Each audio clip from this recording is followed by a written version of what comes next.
देखिए पिछली कक्षा में हमने संस्कृत भाषा और व्याकरण के बारे में पढ़ा था और भाषा शब्द की उत्पत्ति, भाषा शब्द का अर्थ, संस्कृत शब्द की उत्पत्ति, संस्कृत शब्द का अर्थ और व्याकरण शब्द की उत्पत्ति और व्याकरण शब्द के अर्थ के बारे में हमने जाना था तथा जो व्याकरण पठन की जो दो परंपराएं थी, बृहस्पति परंपरा और पाणिनीय परंपरा, उसको हमने पढ़ा था और व्याकरण के त्रिमुनियों का संक्षिप्त परिचय भी हमने पढ़ा था। तो देखिए आज का जो हमारा टॉपिक है वो है वर्ण विचार है। क्या है? वर्ण विचार है।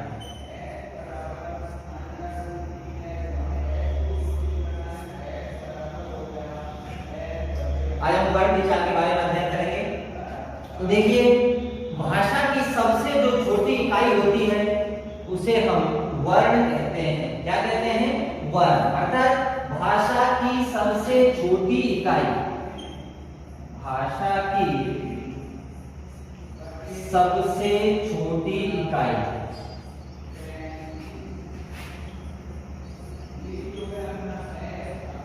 छोटी इकाई क्या कहलाती है? वर्ण कहलाती है। वर्ण या अक्षर। भाषा की सबसे छोटी इकाई वर्ण या अक्षर कहलाती है। अर्थात भाषा की वह इकाई जिसके हम टुकड़े नहीं कर सकते, जिसके कोई टुकड़े नहीं हो सकते, उसको क्या कहते हैं? वर्ण या अक्षर। न क्षरेति तद अक्षर, अर्थात जो कभी नष्ट नहीं होता है। न क्षरेति इति अक्षरम, न क्षरेति इति अक्षरम, अर्थात जिसके टुकड़े नहीं किए जा सकते या जो कभी भी क्षर यानी नष्ट नहीं होता है उसको हम अक्षर या क्या कहते हैं? वर्ण कहते हैं। तो देखिए संस्कृत व्याकरण को पढ़ने से पहले सर्वप्रथम हमको वर्णमाला का ज्ञान होना क्या होता है? आवश्यक होता है। तो देखिए मैंने आपको बताया था पिछली कक्षा में कि जो व्याकरण पठन की जो परंपरा है वो पाणिनीय परंपरा वर्तमान में हम पढ़ते हैं और जो वर्तमान में जो संस्कृत व्याकरण है वो भी पाणिनीय परंपरा की संस्कृत व्याकरण का हम अध्ययन करते हैं। तो देखिए जो वर्णमाला है संस्कृत की वर्णमाला, वो ऐसा माना जाता है कि जब भगवान पाणिनि जी ने शिव की तपस्या की, शिव जी की आराधना की, तो शिव जी भगवान पाणिनि की तपस्या आराधना से प्रसन्न होकर के पाणिनि को वरदान स्वरूप उन्होंने तांडव नृत्य किया था। क्या किया था? तांडव नृत्य किया। तो जब भगवान शंकर ने तांडव नृत्य किया तो उन्होंने अपने डमरू को बजाया। किसको बजाया? डमरू को बजाया।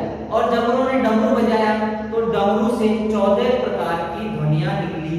क्या निकली? 14 प्रकार की ध्वनि। और उन 14 प्रकार की ध्वनियों को पाणिनि जी ने ग्रहण किया और उन ध्वनियों के आधार पर संपूर्ण संस्कृत व्याकरण शास्त्र की रचना की। ठीक है ना? तो उन 14 प्रकार की जो ध्वनि है जो भगवान पाणिनि जी को शंकर की कृपा से प्राप्त हुई थी, उन ध्वनियों को हम माहेश्वर सूत्र कहते हैं। क्या कहते हैं? माहेश्वर सूत्र। तो संस्कृत वर्णमाला जो है वो माहेश्वर सूत्रों पर आधारित है।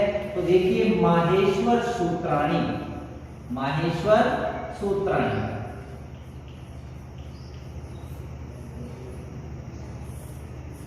यदि हमको संस्कृत व्याकरण का ज्ञान अच्छी तरह से करना है तो हमको जो ये 14 माहेश्वर सूत्र है इनको अच्छी तरह से पढ़ना है और इनको याद करना है। तो देखिए मैंने आपको बताया था शंकर की कृपा से भगवान पाणिनि जी को ये सूत्रों की प्राप्ति हुई थी, इसलिए इनको माहेश्वर सूत्र कहते हैं। अर्थात महेश्वरात् आगतानि, महेश्वरात् आगतानि इति माहेश्वर सूत्राणि, इति माहेश्वर सूत्राणि।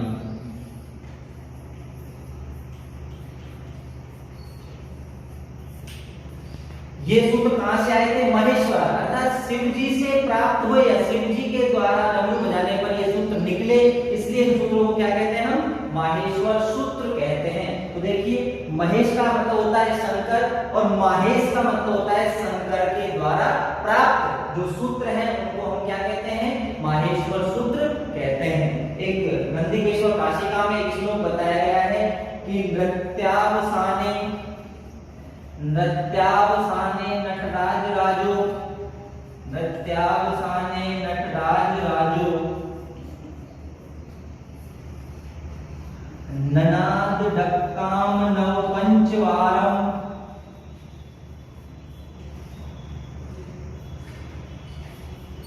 नव पंचवारम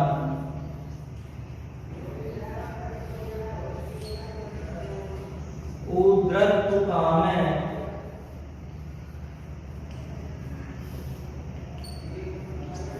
शंकादि सिद्धा,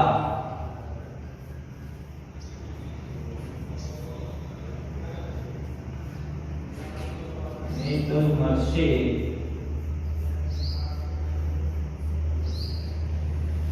शिवसूत्र जातम, शिवसूत्र जातम।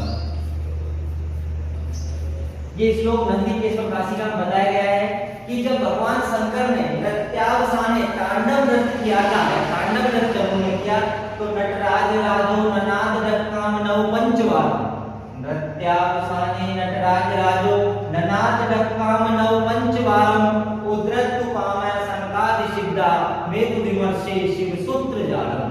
अर्थात जब भगवान शंकर भगवान ने तांडव नृत्य जब किया तो उस तांडव नृत्य के समय उन्होंने अपने डमरू डक्की को नव पंचवारम कितनी बार बजाया? 14 बार बजाया। नव यानी पहले 9 बार बजाया, उसके बाद पंच यानी 5 बार बजाया, तो 9 और 5 कितने होते हैं? 14। अर्थात जब उन्होंने तांडव नृत्य किया तो उन्होंने अपने डमरू डक्की को कितने बार बजाया? नव पंचवार, 9 और 5 14 बार बजाया। उद्रतुकामे शंकादि सिद्धा मेतो विमर्शे शिवसूत्र जातम। तो उन्होंने उस डमरू तांडव नृत्य जो किया था, उन्होंने डमरू बजाया था। क्यों बजाया था? सनत आदि जो ऋषि मुनि जो तपस्वी थे उनके कल्याण के लिए जब उन्होंने तांडव नृत्य किया और अपने डमरू को बजाया तो उस डमरू की ध्वनि से ही ये शिवसूत्र जो जाल थे वो क्या हुए थे? उत्पन्न हुए थे या निकले थे। तो इसलिए इन सूत्रों को क्या कहते हैं? माहेश्वर सूत्र कहते हैं। और इन माहेश्वर सूत्रों के आधार पर हम संस्कृत वर्णमाला का क्या करते हैं? ज्ञान प्राप्त करते हैं। तो देखिए ये जो 14 माहेश्वर सूत्र हैं ये कौन कौन से हैं? इनको हम अब लिखेंगे और इनको पढ़ेंगे, क्योंकि इन 14 माहेश्वर सूत्रों के आधार पर ही हम व्याकरण शास्त्र का अध्ययन करते हैं। और ये संस्कृत की वर्णमाला है जिसको हमको याद करना क्या है? बहुत ही जरूरी है। तो देखिए वो माहेश्वर सूत्रों की संख्या कितनी होती है? 14। तो माहेश्वर सूत्राणि कति? तो 14 माहेश्वर सूत्राणि। कति माहेश्वर सूत्राणि? 14 माहेश्वर सूत्राणि। 14 का मतलब है 14। 14 अर्थात माहेश्वर सूत्रों की संख्या कितनी होती है? 14। तो माहेश्वर सूत्राणि कति? 14 माहेश्वर सूत्राणि। तेषां नामानि निम्न। पहला आ ई उ ण, आ ई उ ण। नंबर 2 रि ऋ क। नंबर 3 ए ओ ङ, ए ओ ङ। नंबर 4 आई औ च, आई औच। ह य व र ट, हयवरट। छ ल ण लण। सात ञ म ङ ण न म। यम वर्णम। नंबर 8 झ भ य, झ भ य। 9 घ ध ध श, घट 10। 10 ज ब द ड़ द श, जबगढ़ 10। ख ह छ ठ थ च ट त व चट तव 12 क प य कपय 13 श श श र शशर और नंबर 14 ह ल हल इति माहेश्वर सूत्राणि इति माहेश्वर सूत्राणि।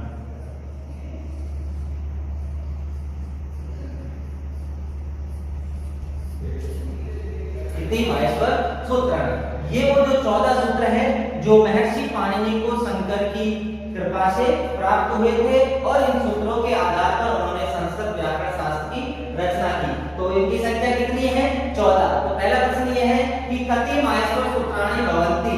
तो 14 माहेश्वर सूत्राणि भवन्ति अर्थात 14 माहेश्वर सूत्र होते हैं। तेषां नामानि निम्नस्ति। नंबर 1 देखो अ इ उ ऋ ऋ ऋ क ए ओ ङ ऐ औ च ह य व र ट ल ण य म ङ ण न म यम गणनम झ ध य ध ध ध श घटधश ज ब ग ड द श जबगढ़धश ख ख छ ठ थ च ट त व खप छट चट तव क प य कपय स श श र शशर और हल इति माहेश्वर सूत्राणि। ये 14 क्या है? माहेश्वर सूत्र है। तो यदि हमको संस्कृत वर्णमाला को जानना है और संस्कृत जो व्याकरण है उसके बारे में हमको ज्ञात करना है तो ये जो 14 माहेश्वर सूत्र है जो वर्णमाला संस्कृत की लगाई गई है इनको हमको अच्छी तरह से क्या करना है? याद करना है। क्योंकि यहीं से हम प्रारंभ करने जा रहे हैं। तो आगे जो संधि आदि जो टॉपिक हम पढ़ेंगे उनमें माहेश्वर सूत्रों की उपयोगिता हमको बहुत ही ज्यादा नजर आएगी। तो इनको याद करना बहुत ही क्या है? जरूरी है। इनको एक एक को क्रम से याद करना है क्योंकि इनको जो यहाँ पर उन्होंने पाणिनि ने जो प्रदर्शित किया है जो बड़े ही वैज्ञानिक क्रम में इनको प्रदर्शित किया है तो इनके बारे में हम चर्चा करेंगे। देखिए इनमें स्वर व्यंजन कौन से हैं, व्यंजन वर्ण कौन से हैं, अंतस्थ वर्ण कौन से हैं, ऊष्म वर्ण कौन कौन से हैं। तो इनको यहाँ पर जो प्रदर्शित किया है तो सर्वप्रथम इनको हमको क्या करना है? याद करना है, क्रम से याद करना है। यदि एक साथ याद नहीं होते हैं तो हम दो दो तीन तीन सूत्रों को जोड़ा बनाकर हम इनको क्या कर सकते हैं? याद कर सकते हैं। तो देखिए मैंने बताया था जब शंकर भगवान ने तांडव नृत्य किया था तो अपने डमरू को नव पंचवार 9 बार बजाया पहले, उसके बाद कितने बार बजाया? 5 बार। देखिए पहले जब उन्होंने 9 बार डमरू को बजाया तो 1 से लेकर 9 तक माहेश्वर सूत्र उत्पन्न हुए। ये ध्वनियां पहले उत्पन्न हुई, उसके बाद उन्होंने डमरू को कितने बार बजाया? 5 बार बजाया। तो दोबारा जब 5 बार बजाया तो ये 5 माहेश्वर सूत्र उत्पन्न हुए। तो ये जो 14 माहेश्वर सूत्र है इनको हमको याद करना क्या है? बहुत ही जरूरी है। जो इन माहेश्वर सूत्रों को जब मैंने बताया श्लोक में भी कि नृत्यावसाने नटराज राजो ननाद दत्ताम नव पंचवारम उग्रत तुकामे शंकादि सिद्धा वेद विमर्शे शिव सूत्र जातम। जब उन्होंने डमरू को 14 बार बजाया तो ये जो शिव सूत्र यानी कि माहेश्वर सूत्र है ये उनसे क्या हुए? उत्पन्न हुए। तो इसलिए माहेश्वर सूत्रों को हम शिव सूत्र जाल भी कहते हैं। क्या कहते हैं? शिव सूत्र जाल। शिव सूत्र जाल भी हम माहेश्वर सूत्रों को कहते हैं। देखिए इनको मैं आपको बता देता हूँ। पहले उन्होंने 9 बार डमरू बजाया तो 9 बार बजाया तो 9 सूत्र निकले, उसके बाद 5 बार बजाया तो 5 सूत्र निकले। तो देखिए आई गुणा रे रे के ए होंगे आयो च हाय व टलने हम गणनम झबाय घट 10 9 बार बजे। उसके बाद फिर डमरू को रख दिया, फिर उठाया, फिर 5 बार बजाया। जब गण 10 ख प छट छट तव का प ये ससर हल। तो इस प्रकार इन माहेश्वर सूत्रों की क्या हुई? उत्पत्ति हुई। जो भगवान शंकर का जो डमरू था जिसका नाम है डक्की अर्थात शंकर भगवान ने जो डमरू बजाया था उसका नाम क्या है? डक्की अर्थात शंकर भगवान ने डक्की डमरू को जब 14 बार बजाया तो 14 बार बजाने से जो 14 प्रकार की जो ध्वनियां निकली उन ध्वनियों को ही हम क्या कहते हैं? माहेश्वर सूत्र कहते हैं। तो इस प्रकार से इन सूत्रों की क्या हुई? उत्पत्ति हुई। तो देखिए इन जो 14 माहेश्वर सूत्र हैं तो सबसे पहले मैं आपको बताया था आज हमारा जो टॉपिक है वर्ण विचार। तो वर्ण मैंने आपको बताया था कि भाषा की जो सबसे छोटी इकाई होती है उसको हम क्या कहते हैं? वर्ण कहते हैं या अक्षर कहते हैं। नए छरेती तद अक्षरम अर्थात जो कभी नष्ट नहीं होता है उसको अक्षर कहते हैं। और अक्षर कभी भी क्या नहीं होता है, नष्ट नहीं होता है। तो देखिए जो वर्ण या अक्षर जो होते हैं वो दो प्रकार के होते हैं, एक तो स्वर और दूसरा व्यंजन। तो देखिए जो माहेश्वर सूत्र है इनको बड़े ही वैज्ञानिक क्रम में प्रस्तुत किया गया है। और देखिए इनमें वैज्ञानिकता क्या है, इन माहेश्वर सूत्रों में जो 1 से जो 4 सूत्र हैं, 1 नंबर से लेकर जो 4 सूत्र हैं उन 1 से 4 में सभी की सभी स्वर वर्णों को समाहित किया गया है। किनको किया गया है, स्वर या अच वर्णों को। उसके बाद जो 5 से जो 14 नंबर तक जो सूत्र है इनमें सभी की सभी व्यंजन वर्णों को समाहित किया गया है। तो इनमें स्वर वर्णों को एक जगह और व्यंजन वर्णों को एक जगह यहाँ पर स्पष्ट दर्शाया गया है। तो देखिए जो व्यंजन वर्ण है उनमें भी स्पर्श जो व्यंजन है जो 25 जिनकी संख्या मानी गई है, अभी मैं आपको बताऊंगा, उनको एक जगह प्रदर्शित किया गया है। ऊष्म जो वर्ण है श श श ह इनको एक जगह प्रदर्शित किया गया है। और जो अंधस्थ जो वर्ण है य व ल ल उनको एक जगह प्रदर्शित किया गया है। और वर्ग का प्रथम अक्षर, द्वितीय अक्षर, तृतीय अक्षर, चतुर्थ अक्षर और वर्ग का पंचम अक्षर यम वर्णम इनको भी एक जगह प्रदर्शित किया गया है। इसलिए माहेश्वर सूत्रों को हम बड़े ही वैज्ञानिक तरीके से हम अध्ययन करेंगे। तो देखिए जो पहले दो सूत्र है, अब देखिए माहेश्वर सूत्रों के बारे में कुछ विशेष बिंदु हैं। तो देखिए ये माहेश्वर सूत्र जो है इति माहेश्वर सूत्र है। तो ये जो 14 माहेश्वर सूत्र है, तो एक चीज बताइए कि एषाम अंतः इतः, एषाम अंतः इतः अर्थात ये जो 14 माहेश्वर जो सूत्र हैं, ये 14 माहेश्वर जो सूत्र है इनमें जो अंतिम वर्ण होता है एषाम अंतः इतः, इनमें जो अंतिम वर्ण होता है उसकी इत संज्ञा हो जाती है। इतः का होता है इत संज्ञा, अर्थात इन माहेश्वर सूत्रों में अंतिम वर्ण की क्या हो जाती है, इत संज्ञा हो जाती है। तो देखिए इत संज्ञा का मतलब क्या होता है, इत संज्ञा करने का फल क्या होता है, इत संज्ञा हमने क्यों की और इत संज्ञा करने से हमें क्या लाभ प्राप्त हुआ। तो देखिए ये जो 14 माहेश्वर इनमें अंतिम वर्ण की इत संज्ञा हो जाती है और इत संज्ञा करने का फल क्या हुआ। तो देखिए या संज्ञा शाशा फलवती, अर्थात जो जो संज्ञा होती है वह फलवती होती है। या संज्ञा शाशा फलवती, अर्थात जो संज्ञा होती है उसका कोई ना कोई क्या होता है, फल होता है। अर्थात बिना फल के हम कोई भी कार्य नहीं करते, हम जो भी कार्य करते हैं उसका कोई ना कोई क्या होता है, उसके पीछे कोई उद्देश्य छुपा होता है, उसका कोई ना कुछ फल होता है। तो मैंने आपको बताया था कि माहेश्वर जो 14 जो माहेश्वर सूत्र हैं उनमें अंतिम जो वर्ण है एषाम अंत्य इतः, अर्थात इन माहेश्वर सूत्रों में जो अंतिम वर्ण है उसकी क्या हो जाती है, इत संज्ञा हो जाती है। तो इत संज्ञा का मतलब क्या है, तो मैं बता रहा हूं कि या संज्ञा शाशा फलवती, जो जो संज्ञा होती है उसका कोई ना कोई क्या होता है, फल होता है। बिना फल के हम कुछ भी कार्य नहीं कर सकते। तो इत संज्ञा करने का फल क्या होता है जो अभी मैं आपको बताऊंगा। तो देखिए जो इनमें जो माहेश्वर सूत्रों में जो अंतिम वर्ण है, अर्थात ये जो हलंत वर्ण आपको दिखाई दे रहे हैं, कौन कौन से जो आपको ये दिख रहे हैं, न क न छ ट, उसके बाद ये न, उसके बाद ये म, उसके बाद ये श और ये श व य और र और न, ये जो अंतिम जो हलंत वर्ण आपको दिखाई दे रहे हैं इन सभी वर्णों की कौन सी संज्ञा हो जाती है, इत संज्ञा हो जाती है। कौन सी संज्ञा हो जाती है, इत संज्ञा। अब वो इत संज्ञा होने का फल क्या है, तो मैंने आपको बताया था या संज्ञा शाशा फलवती, जो जो संज्ञा होती है उसका कुछ ना कुछ क्या होता है, फल जरूर होता है। तो क्या फल हुआ देखो, तो एक नियम है पाणिनि जी का, वो है तस्य लोपः, तस्य लोपः। आपको ज्यादा गहराई में नहीं जाना है, लेकिन फिर भी मैं जितना हो सकता है आपको यहाँ बताने जा रहा हूँ। तो देखिए हमने बताया कि माहेश्वर सूत्रों में अंतिम वर्ण की संज्ञा हो जाती है, तो उस संज्ञा करने का फल क्या हुआ, तो ये नियम है तस्य लोप है। तस्य लोप नियम कहता है कि जिस वर्ण की आपने इत संज्ञा की है, अर्थात जिस वर्ण की आपने क्या की है, इत संज्ञा की है, उस वर्ण का क्या हो जाता है, लोप हो जाता है। क्या हो जाता है, लोप हो जाता है। अर्थात जिस वर्ण की इत संज्ञा होती है, जिस वर्ण की इत संज्ञा होती है उस वर्ण का लोप हो जाता है। जिस वर्ण की संज्ञा होती है उस वर्ण का क्या हो जाता है, लोप हो जाता है, लोप हो जाता है।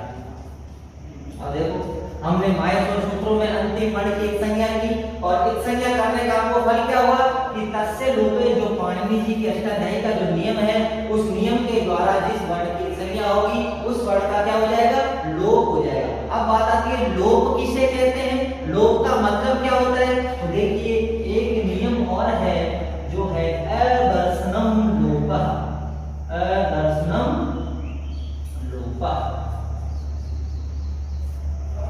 ये नियम कहता है अदर्शनम लोप है। अब ये लोप की परिभाषा बता रहा है कि प्रसक्तस्यादर्शनम लोप प्रसंग है क्या, अर्थात जो ध्वनि दिखाई नहीं देती है, अदर्शनम न दर्शनम इति अदर्शनम, अर्थात जिसके दर्शन नहीं होते हैं, जो दिखाई नहीं देती है, जो सुनाई नहीं देती है, उसको क्या कहते हैं, हम लोप कहते हैं। अर्थात माहेश्वर सूत्रों में जो हमने अंतिम वर्ण की संज्ञा की उस संज्ञा करने का मतलब क्या हुआ कि उस वर्ण का तस्य लोप में नियम से क्या हो जाता है, लोप हो जाता है। और लोप का मतलब ये होता है कि जो ध्वनि ना तो दिखाई दे और ना ही हमें सुनाई दे उसको हम लोप कहते हैं। अर्थात हमने इस वर्ण की हमने जब संज्ञा की तो इस वर्ण को, ये जो वर्ण है ना तो हमको अब दिखेगा और ना ही हम इसके बारे में सुनेंगे। तो ये बात आपकी समझ में आई कि जिस वर्ण की संज्ञा होती है उस वर्ण की क्या हो जाता है, लोप हो जाता है। और लोप का मतलब क्या होता है, लोप का मतलब जो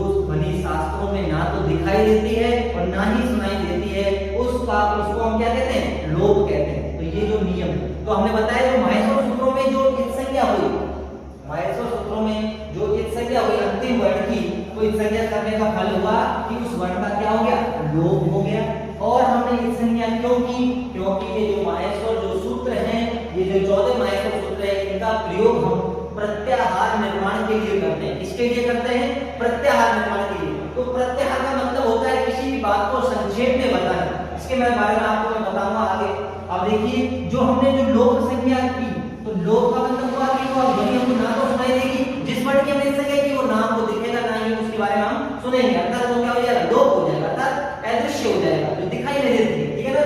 तो ये लोप हमने किया। तो मैंने बताया कि माहेश्वर सूत्रों में अंतिम वर्ण की क्या हो जाती है, इत संज्ञा हो जाती है। तो जो इत संज्ञा हुई तो ये कैसे हो गई, कौन से नियम से हो गई, तो मैं आपको पहले बता देता हूं कि जो इत संज्ञा करने वाले जो नियम है, तो इत संज्ञा करने वाले जो नियम है वो 6 नियम बताए गए हैं।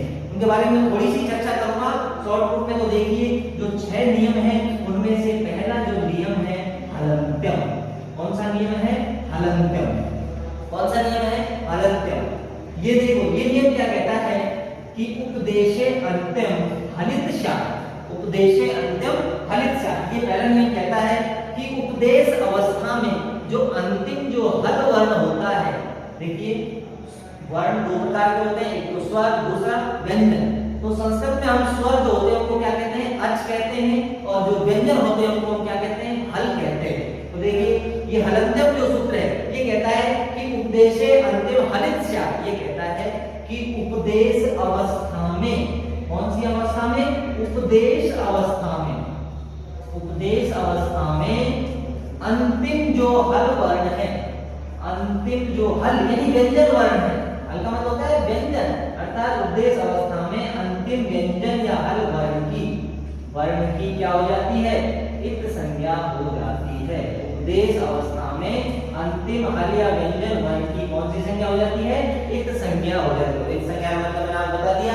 कि जिसकी इत संज्ञा होगी उसका लोप हो जाएगा। और लोप का मतलब भी आपको पता है कि जिसका लोप हो जाता है वो हमको ना तो दिखाई देता है और ना ही हमको सुनाई देता है। तो ये पहला जो नियम है हलन्त्यम। तो माहेश्वर सूत्रों में जो अंतिम वर्ण है उनकी जो इत संज्ञा होती है वो कौन से सूत्र के द्वारा होती है, हलन्त्यम सूत्र के द्वारा। कौन से सूत्र के द्वारा, हलन्त्यम। ये कहता है कि उपदेश अवस्था में अंतिम यानी लास्ट वाला जो हल वर्ण है, अर्थात जो व्यंजन वर्ण है, उस व्यंजन वर्ण की क्या होगी, इत संज्ञा होगी। तो माहेश्वर जो 14 सूत्र है उनमें जो लास्ट वाला जो हलंत जो व्यंजन वर्ण आपको दिखाई दे रहा है, तो इन सभी वर्णों की हलन्त्यम सूत्र के द्वारा क्या हो जाएगी, इत संज्ञा। और इत संज्ञा होने के बाद इनका क्या हो जाएगा, लोप हो जाएगा। तो ये इत संज्ञा करने वाले 6 सूत्र हैं। कितने सूत्र हैं, 6।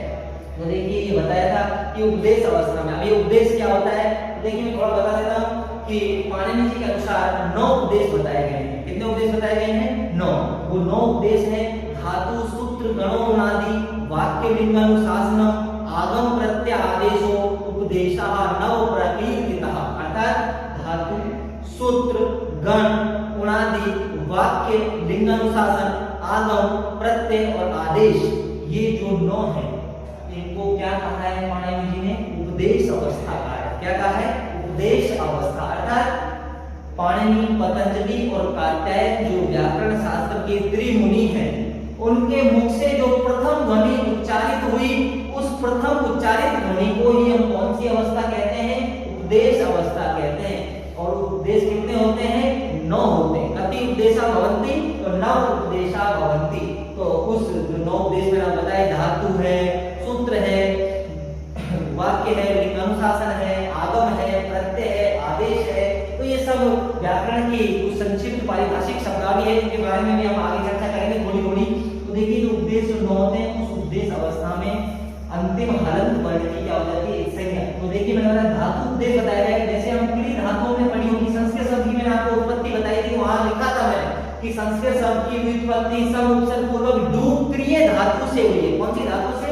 डुक्रिय। तो वहां पर हमने क्री धातु पढ़ी होगी। क्या पढ़ते हैं? क्री धातु। तो ये मूल धातु जो थी कौन सी थी? डुक्रिय धातु। कौन सी धातु थी? डुक्रिय धातु। इसमें हमने शेष क्या बचाया? क्री शेष बचाया। तो ये जो ये वर्ण है, ये अंतिम हलंत वर्ण है। कैसा वर्ण है? अंतिम हलंत वर्ण है। तो इस अंतिम हलंत वर्ण की हमने हलंत्यम नियम के द्वारा क्या कर दी? इत संज्ञा कर दी। और उसको इत संज्ञा करने के बाद उसका क्या हो जाता है? लोप हो जाता है। लोप हो जाएगा तो वो वर्ण आपको दिखाई नहीं देगा। तो क्या बचा? डुक्री। तो अब ये जो डू है, इसकी भी इत संज्ञा करने का नियम है। आदरी टू है, जो आगे मैं आपको बताऊंगा। तो उस सूत्र के द्वारा इसकी भी इत संज्ञा हो जाती है और उसका भी क्या हो जाता है? लोप हो जाता है। तो इस डुक्रिय धातु में शेष क्या रहता है? क्री शेष रहता है। क्या शेष रहता है? क्री। तो मूल धातु जो थी वो कौन सी थी? डुक्रिय धातु थी। और डुक्रिय धातु में जब हमने अंतिम हलंत वर्ण की हलंत्यम सूत्र से इत संज्ञा की और उसका लोप कर दिया, तो क्या बचा?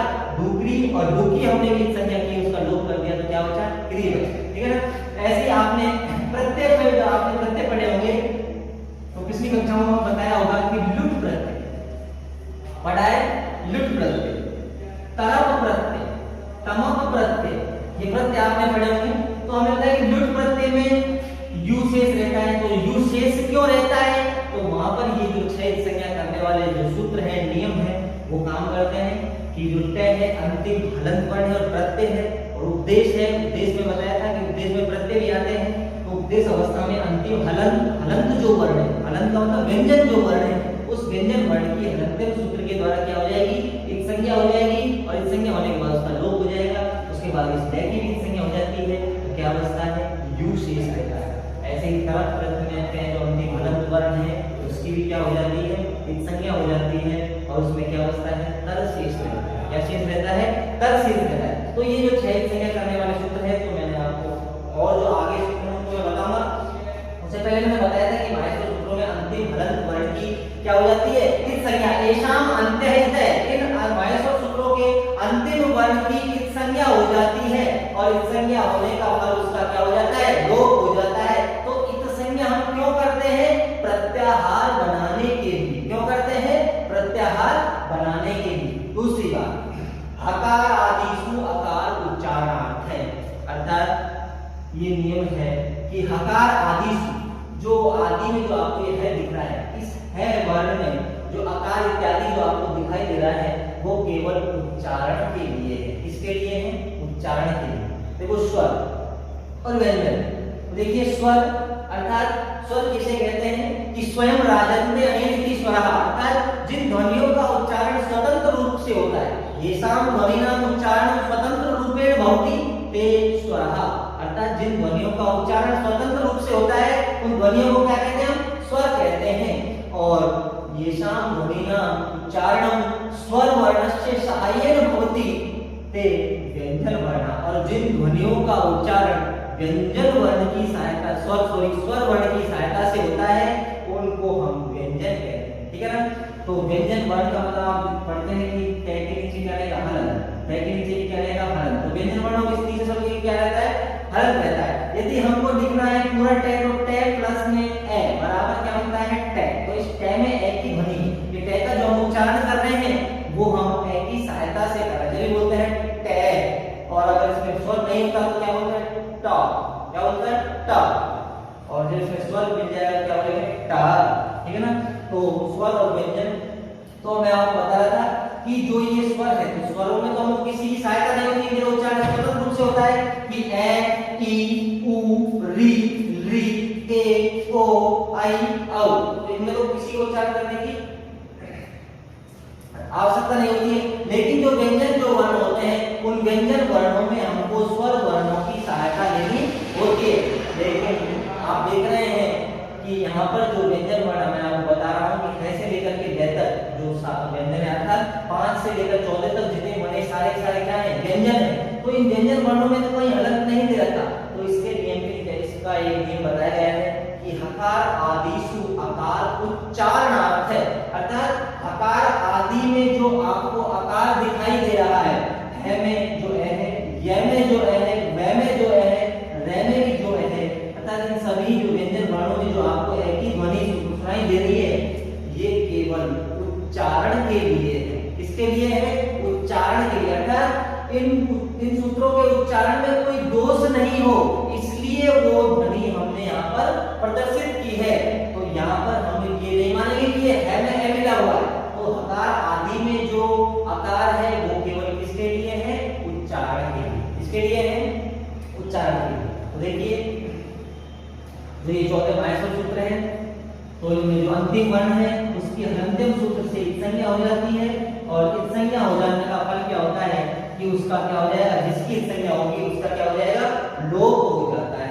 ठीक है ना। तो देखो माहेश्वर सूत्रों में अंतिम हलंत वर्ण कितने हैं? 14। कितने हैं?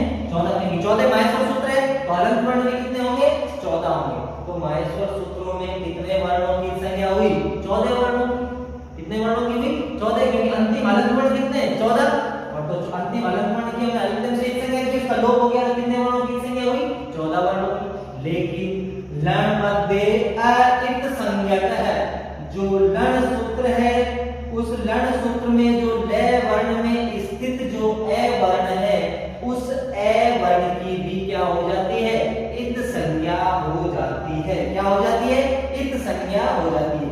लेकिन यहाँ पर जो हमें ल में स्थित जो ए वर्ण है, अर्थात ये जो ल प्लस में है, ल में स्थित जो ए वर्ण है उसकी हम इत संज्ञा कौन से सूत्र से करेंगे? हलंत्यम से नहीं करेंगे, क्योंकि हलंत्यम तो अंतिम हलंत की व्यंजन वर्ण की कर रहे हैं, और ल में स्थित जो ए वर्ण है ये क्या है?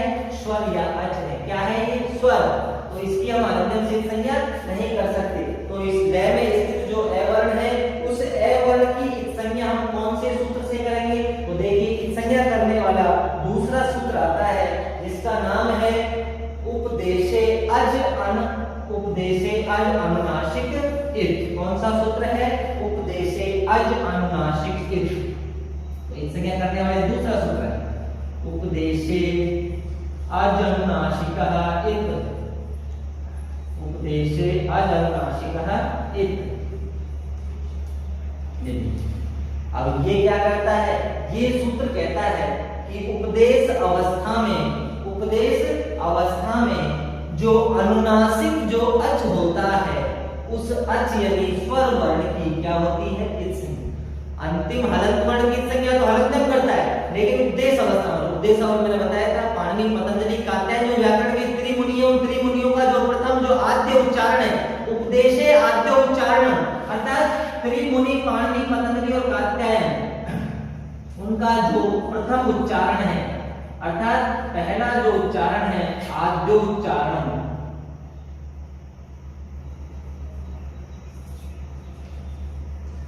अर्थात पाणिनि पतंजलि और कात्यायन का जो प्रथम यानी आदि जो उच्चारण है उसको क्या कहते हैं? उपदेश कहते हैं। उपदेश कितने होते हैं? 9। तो ये जो दूसरा जो इत संज्ञा करने का जो दूसरा सूत्र या नियम है वो कहता है कि उपदेश अवस्था में अनुनासिक अच की क्या होती है? अच यानी स्वर वर्ण की क्या होती है? इत संज्ञा। तो ये सूत्र जो है वो किसकी संज्ञा करता है? उपदेश अवस्था में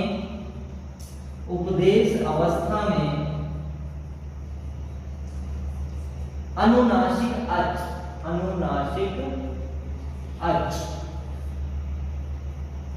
वर्ण की अच यानी स्वर इत संज्ञा होती है। उपदेश अवस्था में अनुनासिक अच या स्वर वर्ण की इत संज्ञा होती है। तो हल वर्ण की हलन में करता है और स्वर वर्ण की कौन सी करता है, कौन सा सूत्र करता है, उपदेशे अज अनुनासिक इत।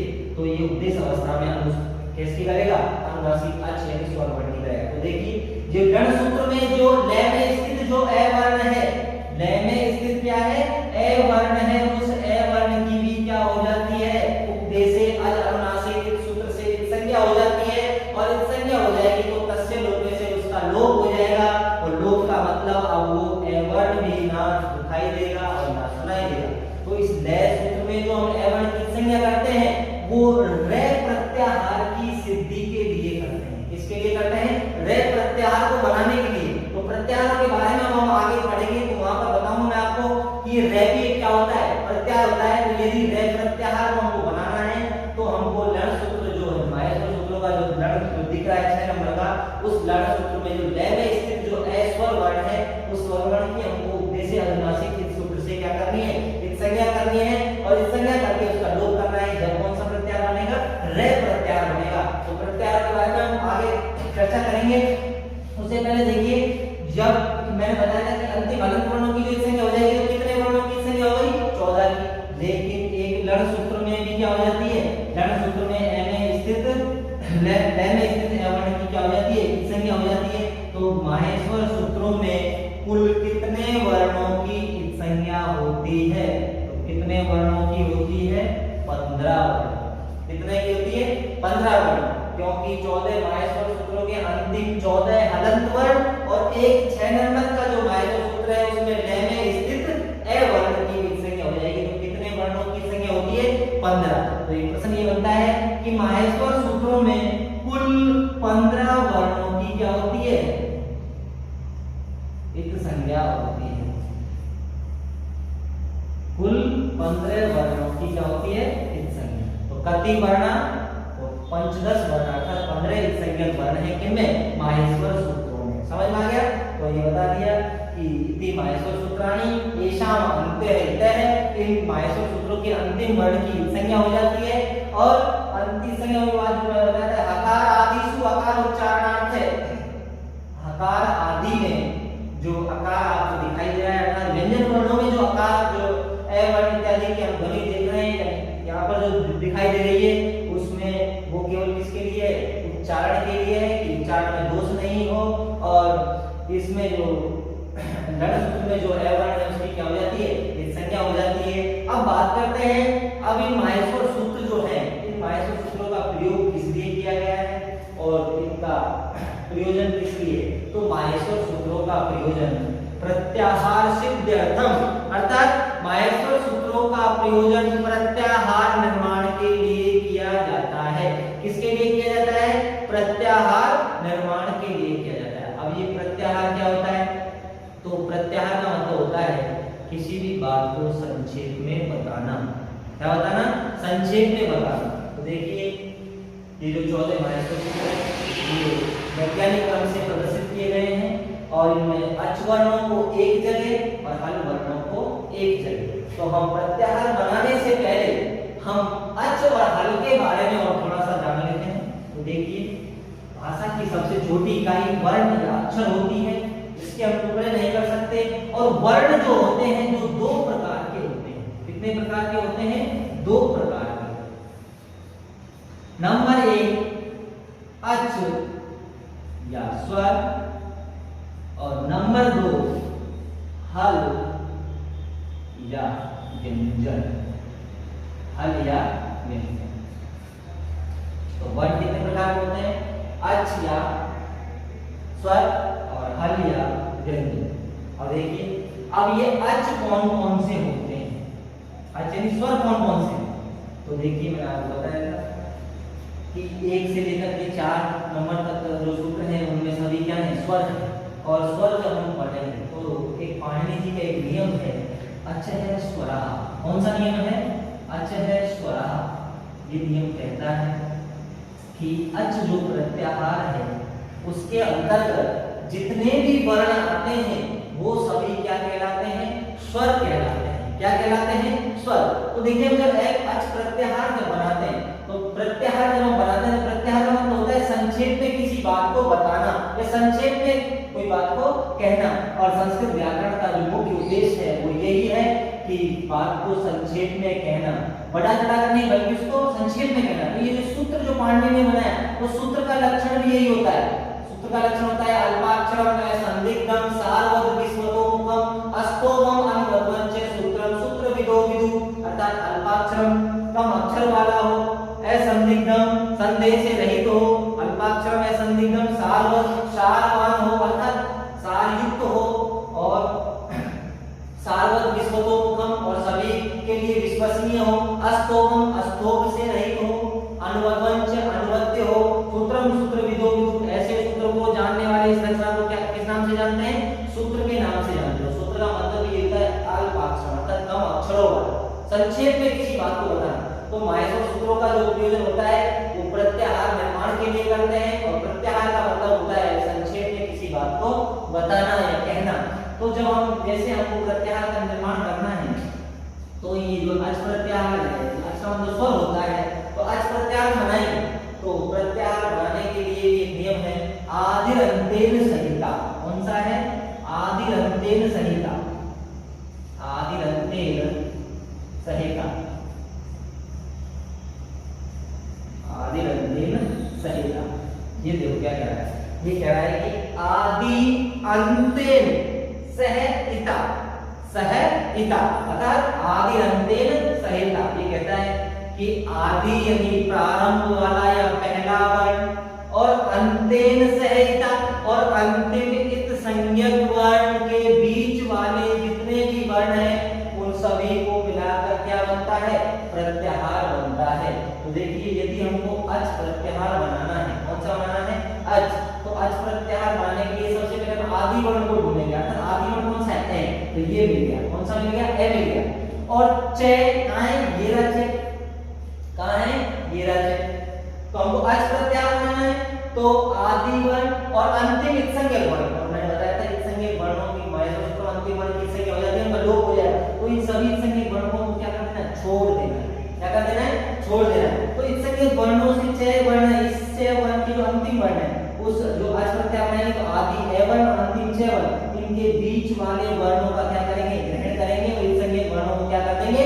छोड़ देंगे। तो हमारा क्या बन जाएगा? प्रत्याहार बन जाएगा। प्रत्याहार का मतलब होता है संक्षेप में किसी बात को बताना या कहना। तो देखिए हम अच प्रत्याहार बनाएंगे तो ऐसे लेकर के छह तक जितने भी इत्संज्ञक वर्ण हैं वो सभी को छोड़ेंगे। कौन कौन से बनाएंगे? ए ई उ। नए को क्या कर देंगे? छोड़ देंगे क्योंकि कैसा वर्ण है? इत्संज्ञक वर्ण है।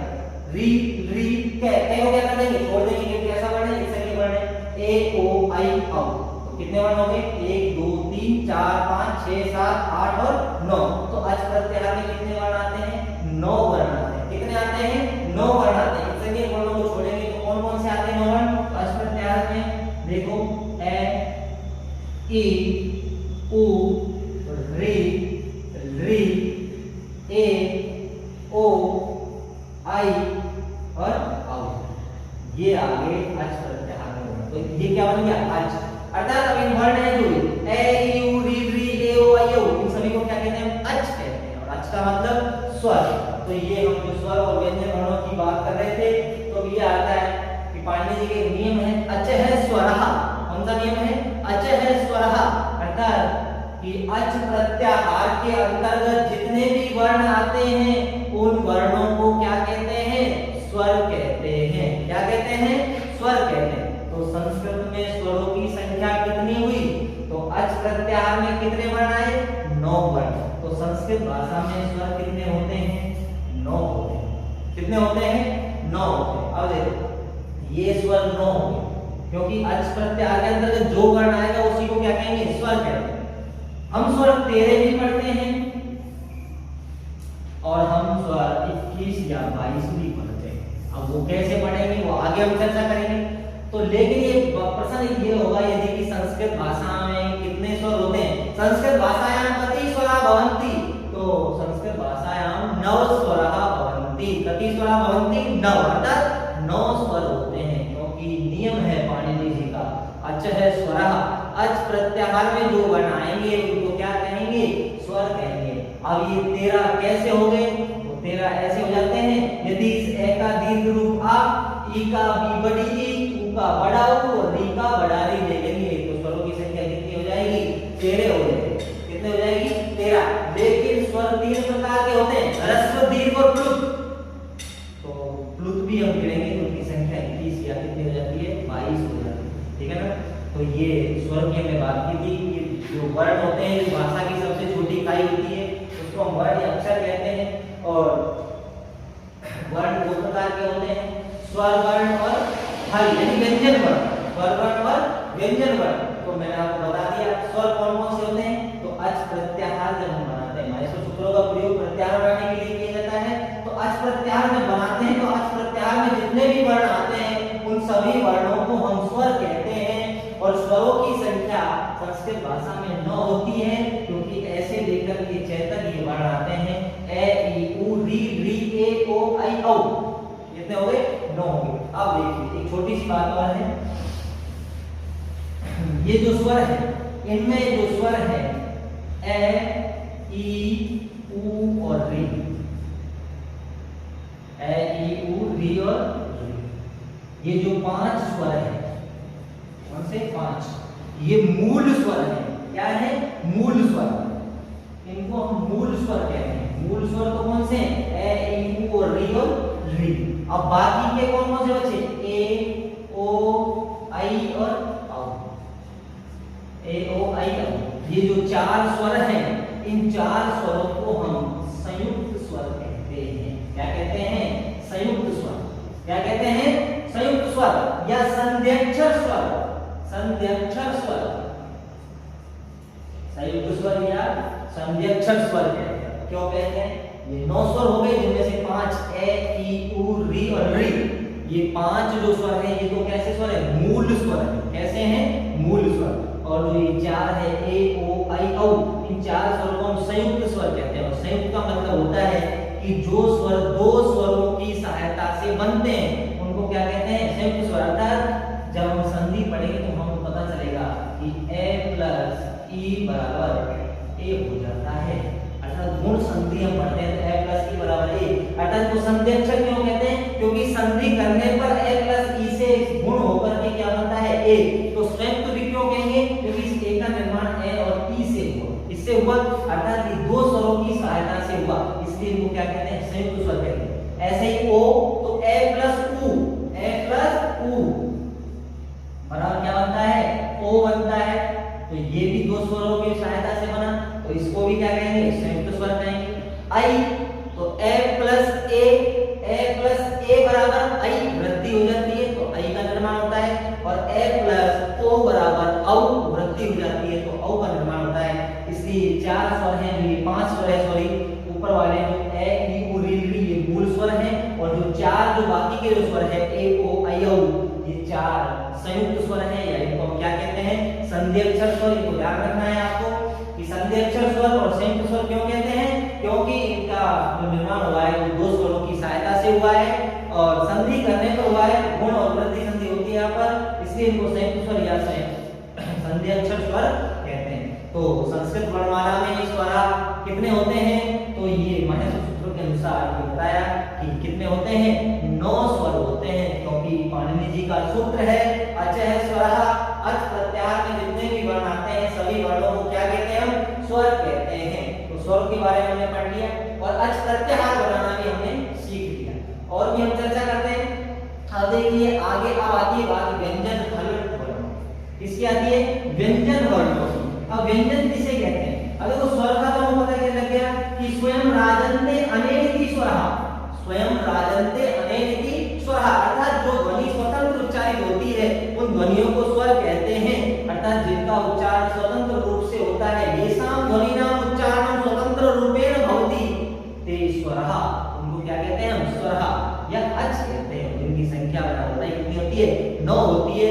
अच प्रत्याहार में जो वर्ण आएंगे वो सारे क्या कहलाएंगे? स्वर। प्रत्याहार कहां से बनते हैं? माइक्रो सूत्रों से। तो देखिए जब आपको प्रत्याहार बनना सीखना है, स्वरों के बारे में जानकारी प्राप्त करनी है, व्यंजन वर्णों के बारे में सीखना है, अंतस्थ और ऊष्म वर्णों को सीखना है, तो ये जो 14 जो शंकर जी के द्वारा जो बनाए गए जो सूत्र हैं, इन सूत्रों को याद करना क्या है? बहुत ही जरूरी है। तो ये जो माहेश्वर सूत्र है इनको याद करना बहुत ही जरूरी है, क्योंकि जब ये माहेश्वर सूत्र यदि हमारे अच्छी तरह से याद हो जाएंगे तो जब हम संधि पढ़ेंगे तो हमको संधि जो टॉपिक है उसको पढ़ने में बहुत ही आसानी होगी। तो इनको याद करना बहुत ही जरूरी है, शुद्ध रूप से याद करना, क्रमशः याद करना बहुत ही जरूरी है, ठीक है ना। तो देखिए अब आप बात करते हैं व्यंजन या हल वर्ण की, किसकी करते हैं, हल या व्यंजन वर्ण। तो देखिए अब व्यंजन किसे कहते हैं, क्योंकि वर्ण दो प्रकार के होते हैं, स्वर और व्यंजन। तो व्यंजन किसे कहते हैं, तो देखिए जिन ध्वनियों का उच्चारण स्वर वर्णों की सहायता से होता है उन वर्णों को क्या कहते हैं, हम व्यंजन कहते हैं। क्या कहते हैं, व्यंजन या हल कहते हैं। अर्थात जिन ध्वनियों का उच्चारण स्वर वर्णों की सहायता से होता है उनको हम क्या कहते हैं, व्यंजन कहते हैं। अर्थात इन ध्वनियों का उच्चारण स्वतंत्र रूप से नहीं हो सकता, इसलिए इनको हम व्यंजन कहते हैं। तो जो ये व्यंजन है ये जो स्वरों की सहायता से पढ़े जाते हैं या बोले जाते हैं, ठीक है ना। तो व्यंजन की परिभाषा समझ में आ गई। व्यंजते अनेनेति व्यंजनम, अर्थात जो व्यंजन जो स्वर वर्णों की सहायता से जिन ध्वनियों का उच्चारण होता है उनको क्या कहते हैं, हल या व्यंजन कहते हैं। तो व्यंजन वर्ण कितने हैं और कौन कौन से हैं, स्वर का तो हमने पढ़ लिया, 9 होते हैं, ए यू री री ए ओ आई औ।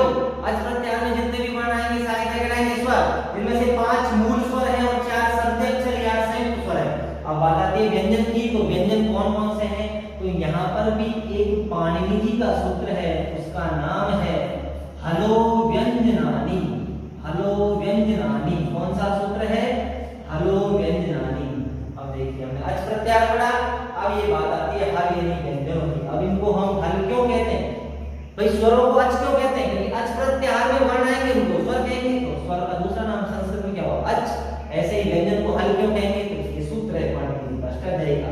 ये कहता है कि हलो व्यंजनानि, अर्थात हल जो प्रत्याहार है, हल जो प्रत्याहार है उस हल प्रत्याहार के अंतर्गत जितने भी वर्ण आते हैं उन सभी वर्णों को क्या कहेंगे, व्यंजन कहेंगे। तो देखिए ऐसे लेकर के च तक तो स्वर हो गए, उसके बाद है येरा और ले येरा। तो ऐसे लेकर के ले तक जितने भी वर्ण हैं सारे के सारे क्या हैं, व्यंजन। अब देखिए एक बात और हमें बतानी थी, वो देखिए ये माहेश्वर जो सूत्र है, इन माहेश्वर सूत्रों में है वर्ण का 2 बार प्रयोग किया गया है। कितनी बार प्रयोग किया गया है, 2 बार। है वर्ण 2 जगह दिखाई दे रहा हो, एक तो येरा और एक येरा। एक तो 5वें नंबर सूत्र में प्रथम अक्षर और एक 14वें नंबर सूत्र में प्रथम अक्षर। तो अब ये क्यों लिखे गए हैं, क्या मतलब है इनका। उसके बाद ये लिख सके जो नए वर्ण है, नए ये दिख रहा आपको, ये वर्ण है एक और एक और है वो कहां रहा, नए वर्ण का भी 2 बार, एक तो येरा और एक इण, ई उ ए ओ आई है ये वर्ण का एक येरा। नए वर्ण में कितने हैं, 2। इस संख्या इनका 2 बार प्रयोग करने का क्या प्रयोग है, क्यों लिखा गया है इन वर्णों को 2 बार, क्यों लिखा गया है इन वर्णों को 2 बार। तो देखिए हकार का 2 बार प्रयोग किया गया है माहेश्वर सूत्रों में।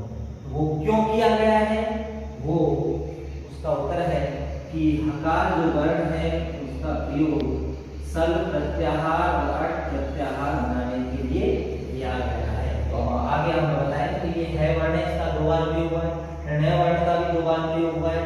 तो इसकी चर्चा हम आगे करेंगे, क्यों हुआ है, किस कारण हुआ है, आगे जो टॉपिक आएंगे उसमें आपको बता दूंगा। अभी हम पढ़ेंगे प्रत्याहारों की संख्या कितनी होती है, लघु सिद्धांत कौमुदी के आधार पर कितने प्रत्याहार होते हैं, नागेश भट्ट वे प्रत्याहार को क्यों नहीं मानते हैं, कहीं 44 होती है, कहीं 42 होती है, कहीं 43, तो वहां पर इस है वर्ण का 2 बार प्रयोग क्यों किया गया है, और एक ये ऋण वर्ण है इसका भी 2 बार प्रयोग क्यों किया गया है, इनके बारे में हम समझेंगे। उससे पहले आप देखिए हलो व्यंजनानि, अर्थात हल प्रत्याहार के अंतर्गत जितने भी वर्ण आते हैं उन सभी वर्णों को क्या कहते हैं, हम व्यंजन वर्ण कहते हैं। तो ऐसे लेकर के ले तक जितने भी वर्ण आए ये सारे के सारे क्या है, व्यंजन है। तो देखिए माहेश्वर सूत्रों में वैज्ञानिकता है कि सारे स्वर वर्ण एक जगह, सारे व्यंजन वर्ण एक जगह, और भी क्या वैज्ञानिकता है वो भी बताऊंगा। तो ऐसे लेकर के ले तक कौन से वर्ण आए, है ये वे है, इस संज्ञा वर्णों को छोड़ना है हमको, क्योंकि मैंने बता दिया आपको कि अंतिम वर्ण की संज्ञा वर्ण क्या हो जाती है, अंतिम हलंत वर्ण की संज्ञा हो जाती है। और प्रत्याहार बनाने के लिए आदि अंतिम सहिता, अर्थात पहला वर्ण और अंतिम वर्ण, और उस अंतिम वर्ण में जो संज्ञा वर्ण है उन सभी संज्ञा वर्णों को छोड़ते हुए बीच वाले जो मध्य वर्ण है उन मध्य वर्णों को क्या करना है, ग्रहण करना है। तो बिल्कुल ये सभी संज्ञक वर्णों को छोड़ देंगे और कौन से बनाएंगे, है ये वे रे ले ये मे ने हे भे हे ढे ढे जे जे गे रे जे हे खे छे ठे छे छे ठे थे के पे से और है। ये वर्ण किसमें आ गए, हल प्रत्याहार। तो हल का मतलब क्या होता है, व्यंजन होता है। हल का मतलब क्या होता है, व्यंजन होता है। अर्थात हलो व्यंजनानि, हल प्रत्याहार के अंतर्गत जितने भी वर्ण आते हैं सभी को हम क्या कहते हैं, व्यंजन कहते हैं। तो स्वर तो 9 होते हैं लेकिन व्यंजन कितने हुए, तो कति व्यंजनानि भवन्ति। तो व्यंजनों की संख्या कितनी होती है, 33 बताइए। कितनी होती है, 33। कितनी होती है, 33। अब हल प्रत्याहार में ये आ गए सारे के सारे व्यंजन, ठीक है। अब इधर देखिए, जो हम ये वे ले पर ये अंतस्थ व्यंजन है। यम गणनम ये वर्ग का 5वां अक्षर है। झे घे घे ढे ढे ये वर्ग का 4था अक्षर है। जब गड़ द ये वर्ग का 3रा अक्षर है। ख ख छ ठ थ ये वर्ग का 2रा अक्षर है। और चट तय कह के ये वर्ग का 1ला अक्षर है। और श है ये ऊष्म वर्ण है। तो इस प्रकार माहेश्वर सूत्रों को वैज्ञानिक क्रम से इस प्रकार जमा गया है कि वर्ग का 5वां अक्षर सभी को एक जगह प्रदर्शित किया है। वर्ग का 4था अक्षर है घे घे ढे इसको सभी को एक जगह प्रदर्शित किया गया है। वर्ग का 3रा अक्षर जे वे घे ढे ढे इन सभी को एक जगह प्रदर्शित किया गया है। और वर्ग का 2रा अक्षर थे थे छे ठे थे इन सभी को एक जगह बताया गया है। और वर्ग का प्रथम यानी पहला अक्षर चट है और कैफ इनको केवल का पहला अक्षर के केवल का पहला अक्षर के चेवल का पहला अक्षर चे केवल का पहला अक्षर ते और केवल का पहला अक्षर ते इनको एक जगह दिखाया गया है। और उस वर्णों को भी क्या दिखाया गया है, एक जगह प्रदर्शित किया गया है। इस प्रकार माहेश्वर सूत्रों को बड़े वैज्ञानिक तरीके से क्या किया है, प्रस्तुत किया है। तो हल प्रत्याहार के अंदर जो वर्ण आते हैं सभी को क्या कहते हैं, हम व्यंजन कहते हैं। और व्यंजनों की संख्या कितनी होती है, 33 होती है। तो देखिए वो 33 व्यंजन कौन कौन से होते हैं, 33 व्यंजन कौन कौन से होते हैं। तो हल प्रत्याहार जो वर्ण आएंगे उनको क्या कहेंगे, व्यंजन। तो देखिए व्यंजन 33 में से 25 जो व्यंजन होते हैं वो होते हैं स्पर्श व्यंजन। कौन से होते हैं, स्पर्श व्यंजन, ठीक है। आगे हम कल पढ़ेंगे।